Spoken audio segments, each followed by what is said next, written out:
नमस्कार मित्रों, ज्योतिष मंत्रा चैनल पे आप सभी दर्शकों का हार्दिक स्वागत है।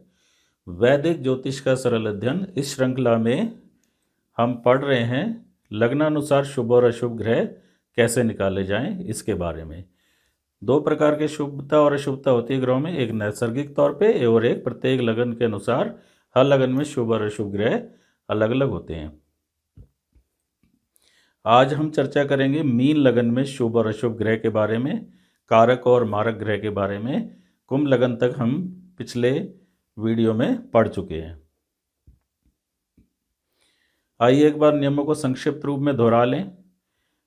प्रत्येक लगन में त्रिकोण 1, 5, 9 के स्वामी 1, 5 और 9 के स्वामी सदैव शुभ फलदायक होते हैं।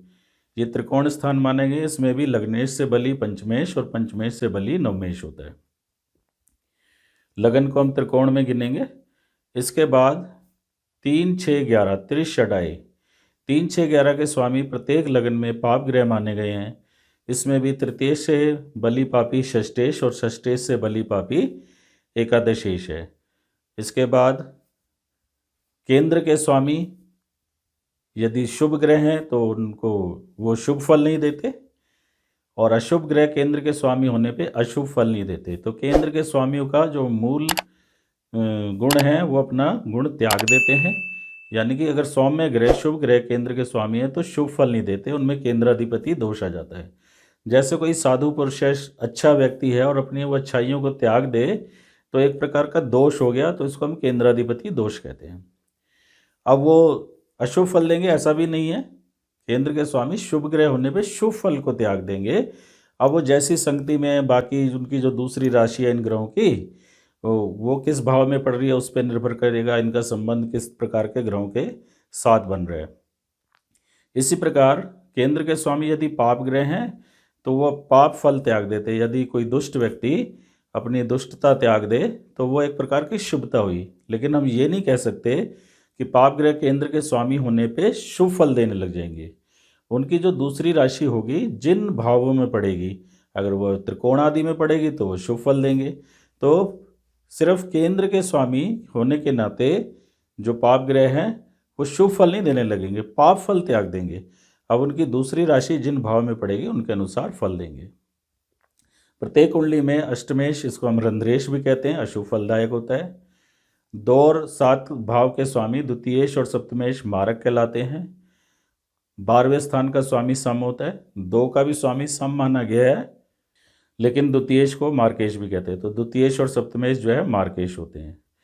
तो त्रिकोण 1, 5, 9 के स्वामी शुभ, 3, 6, 11 के स्वामी अशुभ, केंद्र के स्वामी शुभ ग्रह तो शुभ फल नहीं देंगे, पाप ग्रह तो पाप फल नहीं देंगे। 2 और 7 स्थान मारक स्थान, और 12वें स्थान को आप सम कह सकते हैं। तो आइए आपके सामने अब हम चर्चा करेंगे, आपसे अब चर्चा करेंगे मीन लगन की कुंडली के बारे में।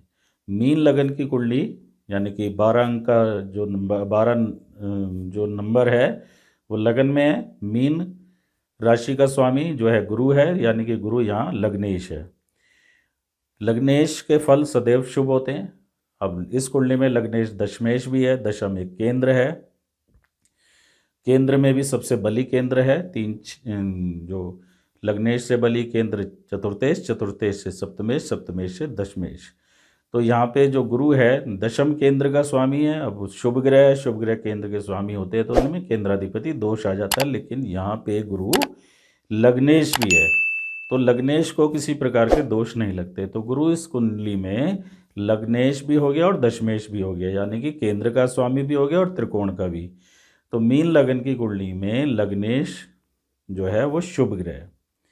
इसके बाद हम देखते हैं द्वितीय भाव में मेष राशि है, मंगल की राशि है, और द्वितीय सम स्थान भी माना गया और मारक भी माना गया है।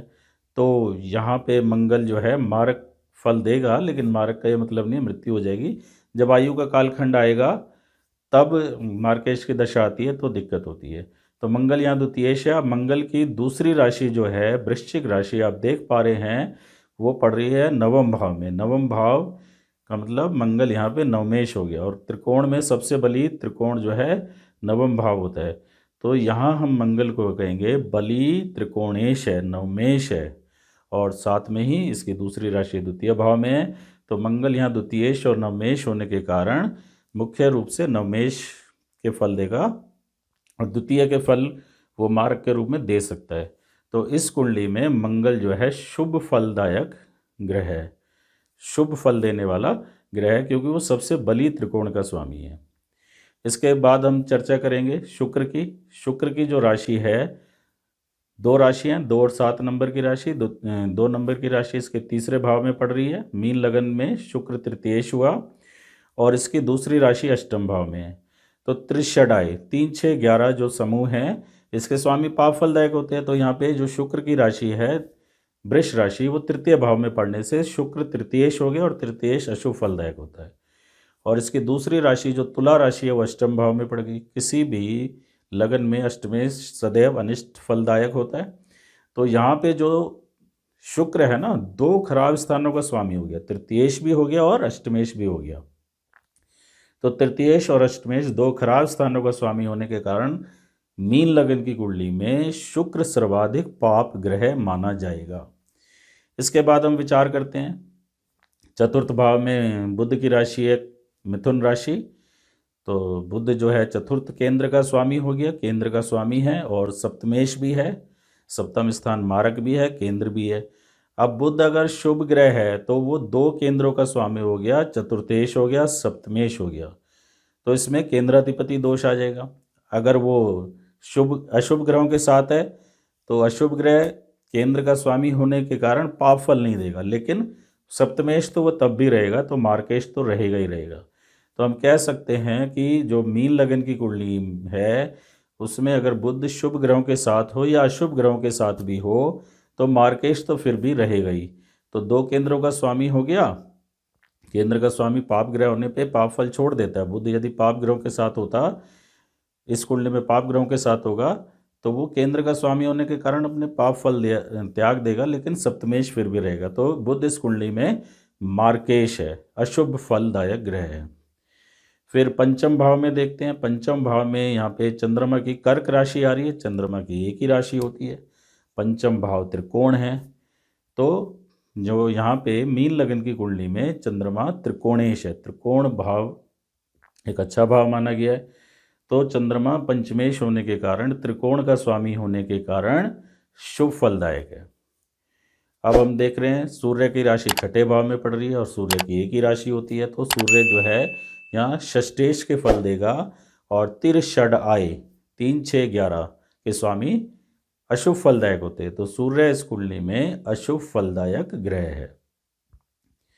इसके बाद हम 7वें भाव में देख रहे हैं कन्या राशि, बुध की राशि है जिसका विचार किया जा चुका है। अब अष्टम भाव में तुला राशि है, उसकी दूसरी राशि तृतीय भाव में है, शुक्र के बारे में विचार हो चुका है। तो अब हमारा ग्रह बचा मीन लगन की कुंडली में चर्चा के लिए शनि। शनि यहाँ एकादशेश है और द्वादशेश है। द्वादशेश होने के कारण वो सम हो गया, लेकिन एकादशेश होने के कारण वो प्रबल पापी हो गया। तिरषड आए 3, 6, 11, 3, 6, 11 में 11वें भाव का स्वामी सबसे ज़्यादा पाप फलदायक होता है। तो यहाँ शनि जो है आप कह सकते हैं कि त्रिषडाई में भी सबसे ज़्यादा पापी ग्रह है। तो शनि इस कुंडली में द्वादशेश होने के कारण सम हो जाएगा, लेकिन एकादशेश होने के कारण प्रबल पापी ग्रह होगा। तो शनि मीन लगन की कुंडली में पाप ग्रह है। तो आइए एक बार से हम इसको दोबारा से देख लें कि इसमें योग कारक ग्रह कौन से हैं। गुरु दशमेश और लग्नेश होने के कारण, और इसके बाद मंगल नवमेश होने के कारण, चंद्रमा पंचमेश होने के कारण शुभ ग्रह हैं। तो अशुभ ग्रह कौन से हैं? प्रबल पापी ग्रह हैं शुक्र तृतीयेश और अष्टमेश होने के कारण, सूर्य षष्ठेश होने के कारण और शनि एकादशेश होने के कारण। तो आज हमने जाना कि मीन लगन में शुभ और अशुभ ग्रह कौन से हैं। तो लग्नानुसार शुभ और अशुभ ग्रह, कारक और मारक ग्रह, इसमें हम सारी लग्नों के बारे में चर्चा कर चुके हैं। आगे आने वाले वीडियोस में हम ज्योतिष के और भी विषयों पर चर्चा करेंगे।